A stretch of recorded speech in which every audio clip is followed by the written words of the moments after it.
Hindi pa lang dumating yung birthday celebration ni Madam. Grabe pala yung paghahandang ginawa niya. Yun nga lang, hindi siya nakapag-ready sa gastusin.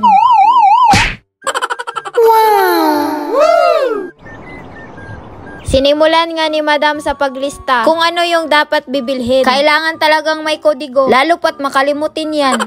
Madami-dami din kasing bibilhin, kaya gagamitin niya itong sasakyan niyang Lamborghini. Ang bilis ng panahon, akalain mong magbe-birthday pala itong si Madam. Noon, ang problema ni Madam ang sasakyan. Ngayon, ang sasakyan ang namoblema kay Madam. Sinama pala ni Madam yung mga angkan niya. Hindi mag-iisa si Madam sa giyera na ito. Hindi na kami maguguluhan kung ano yung unang bibilhin. Syempre, may kodigo kami. Kapag susulong ka sa giyera, dapat lagi kang handa.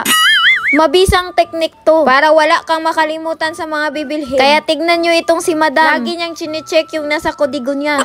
Napakabobo mo na talaga, Madam, kapag may makalimutan ka pa. Kung naguluhan kayo kung ano-ano yung mga pinamili ni Madam, mas naguluhan na ako. Kaya etong si Madam, sa may counter talaga siya nagtanong. By box pala tong bibili ni Madam, hindi pala by pieces. Kasama na sa pinamili ni Madam yung ingredients sa dessert. Pati na din yung inumin. Ang pinakamadami yung pang giveaways. Humikab lang si Madam saglit. Pagtingin niya, ganito na kalaki yung babayaran niya. Partida, hindi pa kasama yung mga drinks niyan. Bali, hiniwala yung mga inumin para daw may discount. Hindi na napansin yung discount dahil sa laki ng nabayaran. Nung pag-punch na nga ng mga inumin, umabot din ng ganito kalaki. Buong barangay ba yung paiinumin mo niyan, Madam? Iba pala talaga itong mag-grocery si Madam. Karton-karton ng atake. Parang pinakyaw ng tinda sa baliser. Dahil sa dami nga ng binili ni Madam, may nagtanong pa nga kung magtayo ba ako ng tindahan. Hay nako. Ewan ko na lang kung mapasok ba lahat sa sasakyan to.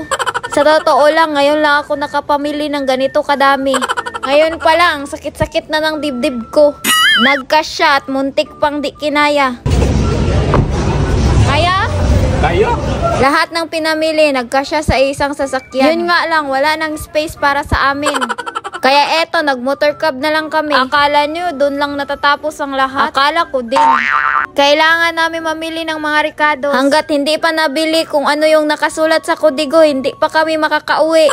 Plano kasi namin na kami na lang ang maglitsyon sa baboy para makatikim din kami ng sariling litsyon namin. Muntik pa namin makalimutan yung itlog. Kahit may kodigo na nga, nagkamali-mali pa din. Naabutan na nga kami ng gabi no sa pamimili. Ang aga naming umalis kanina, gabi na kami nakauwi. Pagkadating nga sa mansyon, para ng bodega. Dahil sa karton-karton na pinamili ni Madam. Ready na din itong 3 baboy na ililitsyon. Sinimula na ding buksan yung laman ng mga karton.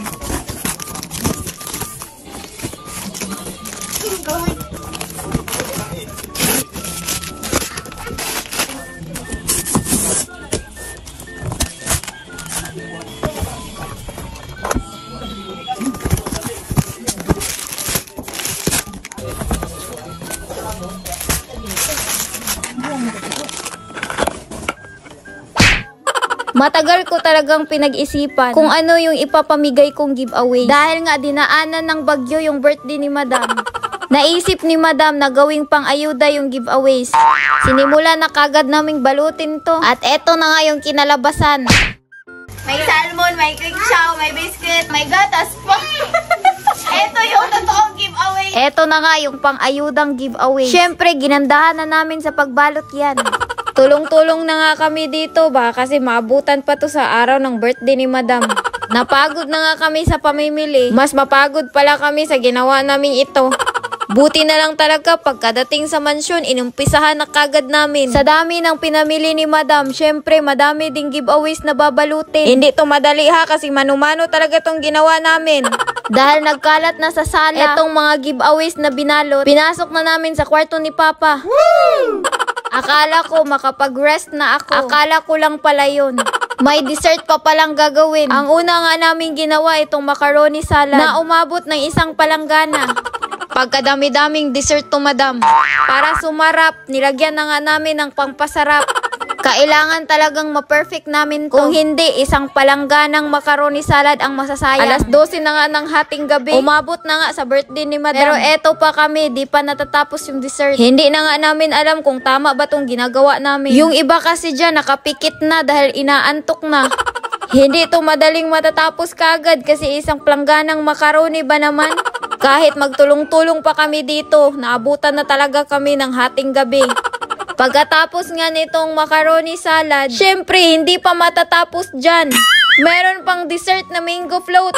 Walang katapusang dessert to. Hindi talaga kami pinatulog dahil sa mga dessert na to. Hindi umabot ng 1 oras yung tulog ni Madam. Nagising siya dahil merong nagkantahan sa baba. Akala ko nga panaginip lang to pero totoo pala talaga.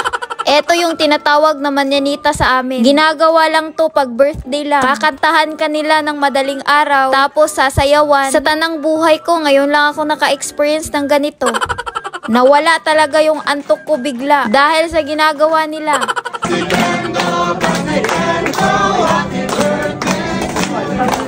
Dahil nga sa ginawang paghahanda ni Madam, parang last birthday niya to.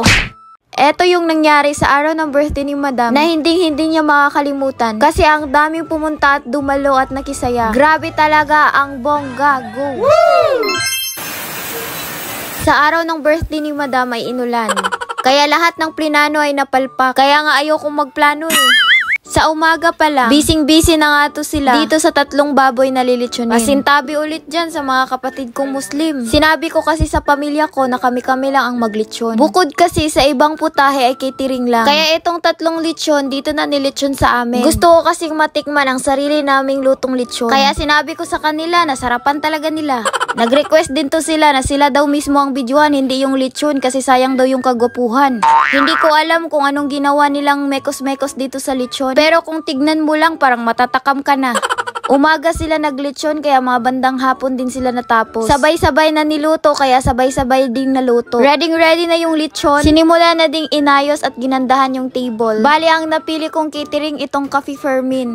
Nice! Promise, ang sarap talaga ng foods nila, wala akong masabi. Nag-prepared sila sa baba, pati na din dito sa rooftop. Wala pa nga ang alas 6. Ready na nga yung mga foods. Eto pala yung mga napili kong mga dish na mga in-order ko sa kanila. Bale, ito yung nakahandang food sa baba. At ito naman sa rooftop.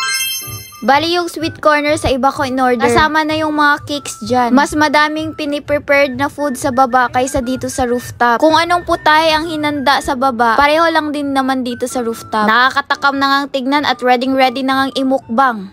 Siyempre, naglagay na din kami ng lechon dito sa rooftop. Bale, yung 2 lechon doon namin sa baba nilagay. Pagkadami-daming cake naman ni Madam nito. Salamat pala sa mga nagbigay. Magkaka-diabetic talaga si Madam nito.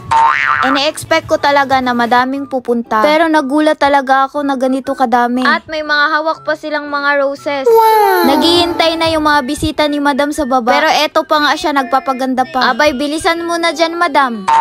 18th birthday! Sos, wag kang mangarap na 18th birthday mo ngayon, Madam. Kung alam nyo lang talaga kung ilang taon na yan. Hindi sana mag-prepared si Madam ng ganito. Pero dahil ang daming naghintay niya dun sa baba, na-pressure na lang siya bigla at nagpaganda. Wala pa ako ka-blush on! Wala pa ako ka-lipstick! Pagbigyan na lang muna natin si Madam. Minsan lang yung birthday eh. Kaya dapat maganda talaga yan. Happy birthday to you! Kapag hindi ay... Picture.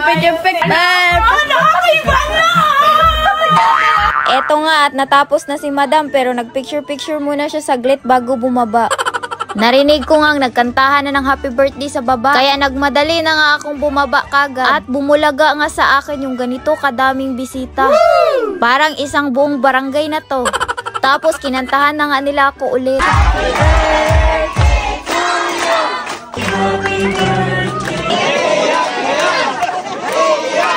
Muntik na talagang tumulo yung luha ko. Buti na lang pinigilan ko. Masisira talaga yung kagandahan ko sa gabing ito. Nabigla nga ako kasi may pa-speech pa. Bale, nagpasalamat lang ako sa lahat ng pumunta. At pagkatapos, nag-blow na nga ako ng mga candles. Binigay na nga nila sa akin yung hawak-hawak nilang mga roses. Mga roses? Ang mga nagbigay, ito pala yung mga habal-habal drivers dito sa amin. Bale, 60 sila lahat at 60 roses din yung binigay nila sa akin. Bale, doble pa sa edad ko yung binigay nilang roses. Na-feel ko talaga yung pagmamahal nila sa akin ng sobra. Paniguradong nag-ambag-ambagan tong mga to para lang makabili ng roses. Salamat kayo sa roses! Wala na akong hihingi na regalo talaga. Pagmamahal nyo lang, sapat na. Pwede na akong magtayo ng flower shop. Hindi ko na nga pinatatagal kasi alam kong gutom na tong mga to. Kaya nagsimula ng magmukbang. Grabe yung pila hanggang EDSA. Ang pinagdarasal ko na lang dyan na sana lahat makakain. Dahil dito nga lang ako sa mansyon nag-birthday. Kaya alam kong open sa lahat, sa kapamilya, kapitbahay at kabarangay. Ready na din itong pag-giveaways natin. Kaya pagkatapos ng kainan, namigay na nga si Madam ng giveaways na pang-ayuda. Hindi talaga maiwasan yung siksikan, tulakan. Hindi na natin yan mapipigilan yung mga tao. Meron pa ngang humabol ng mga bisita. Ano na naman kayang pakulo ng mga to? Eto din pala yung mga kaibigan ko ng mga vloggers din. Dinala pa talaga nila dito yung kakambal ko. Tapos may dala-dala din silang cake. Wow! Punong-puno na nga ng mga bisita itong rooftop ko. May kainan sa baba, may kainan din dito sa taas. Siyempre, hindi din nagpapahuli itong mga pinsan ko. Hindi din nagpapigil, kinantahan din ako.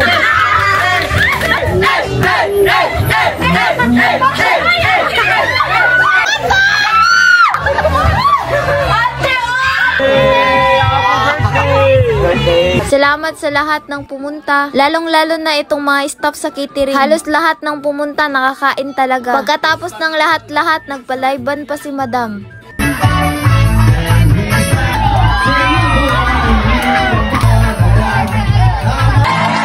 Etong napili kong banda, eto pala yung mga liquid band. Madali lang kontakin tong mga to kasi mga kaibigan ko lang. Kaya lahat nakisayaw, nakisaya. Masasabi kong hindi ko talaga makakalimutan tong birthday na to. Minsan lang naman ang birthday kaya okay lang na mapapagastos ka. Ang importante dyan ay happy ka.